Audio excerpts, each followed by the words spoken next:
Welcome to Sideline View. We're on location here at Madden's, and we want to thank Madden's for letting us use their driving range, also for turning the heat on while we're out here, so that's a good thing. It's only about 40 degrees today, but anyway, we'll talk a little bit about some baseball and softball coming up, and track. Track's started going on for Brainerd last weekend already, and Jackson Walters set a school record in the 60-meter hurdles at St. Cloud State, and they had several other good performances, and they're back at St. Cloud State again this weekend. So.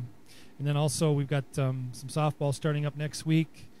Brainerd plays the first doubleheader already on Tuesday, and then CLC's been going for a couple weeks now already, and went 1-4 in their first tournament games a couple weeks ago, or last weekend actually. And then their baseball team actually ended a 47-game losing streak. So maybe talk about that a little bit. They did. They finally picked up their first win of the season, and they went winless last year. So it was nice for the sophomores to finally get a win on that team. I know Pat Held was extremely happy for them. So it was nice to see them get that little monkey off their back and get a win.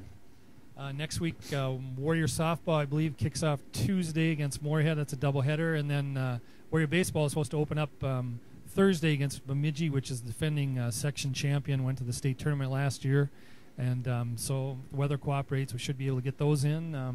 Otherwise, what else we got coming up in the? Well, I know you just talked to Mike Zahar yesterday. What are his thoughts? I know they've been to the state the last 2 years, right? Right.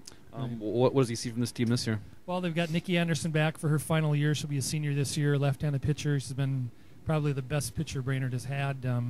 Has led them to 2 state tournament trips. And I know you've covered those tournaments. They've had a tough go with the Metro, but I have to think that they've got to be favored here again yet this year to make another trip and see what happens. But they did graduate. I think it's 12 seniors, and so they'll be replacing some of those people, and they're pretty confident they can fill in most of the way there. And then baseball, I talked to Coach Searcy tomorrow, so we'll find out more about that. So.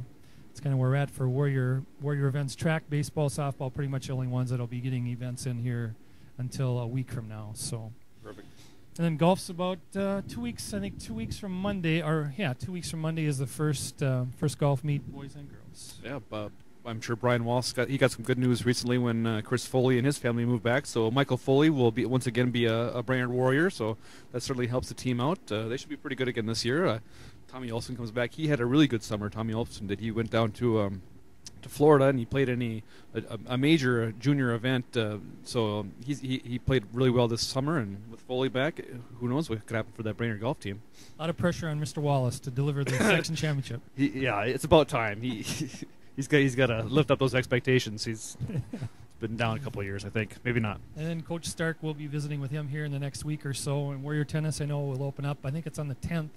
So we'll talk to the retired vacationing Bruce Thompson here very soon about his outlook for that team too. So maybe to switch gears, talk about the NCAA men's tournament. Talk about how your bracket's going so far. And yay, Kentucky! That's all I have left. So I did have Ohio State, but I have obviously Ohio State plays Kentucky, so I got to root for Kentucky. UNC, the injury to the point guard certainly hurt them. So yeah, I'm way down. That's all I have left, too, is pretty much Kentucky, and I'm sure I'm not going to have any chance to make any headway other than them. So go ahead. We will be at Shep's on Monday for the finals, right. So if you guys want to join us, we'll be at Shep's Monday night. Come join us and have a beer, buy us a beer at 7 o'clock. So yeah, we'll be there for the whole game.